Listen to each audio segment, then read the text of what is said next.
I'm pleased that President Obama has moved forward with his budget roadmap. As I have long argued, we must bring deficits under control, and we must do so in a balanced way that includes both spending cuts and revenue increases, while continuing to make crucial investments in education, infrastructure, and research, the keys to job creation and competitiveness.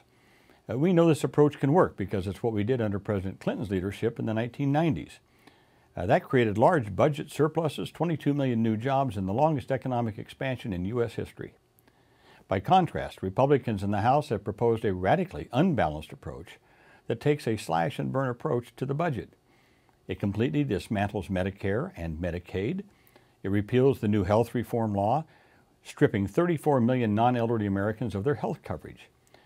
It concentrates two-thirds of its spending cuts on programs serving the most disadvantaged people in our society, including seniors and people with disabilities.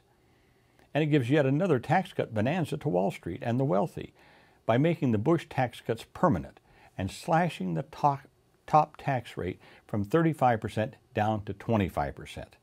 Millionaires and billionaires are excited about this. We all understand what's going on here. Republicans are seizing on the budget crisis as a pretext for ramming through their long-standing ideological agenda. To call this Tea Party budget courageous is beyond absurd.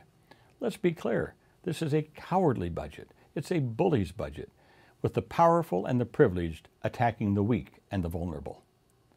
It's also an unprecedented assault on the economic security of the middle class. I'm especially concerned about its devastating impact on people across Iowa who count on Medicare, now or in the future.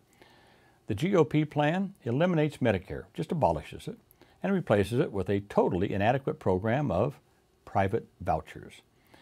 The Nonpartisan Congressional Budget Office estimates that by 2030, future seniors will have to pay two-thirds of the cost of their health insurance. Their out-of-pocket costs will average more than $12,000 annually, more than double the current cost to seniors. Yet, this will pay for plans that provide only half of the current Medicare coverage. So, seniors will have to pay twice as much, but get less than half of the coverage. In addition, the Republican budget reopens the prescription drug donut hole, requiring seniors to pay $3,600 a year more for prescription drugs.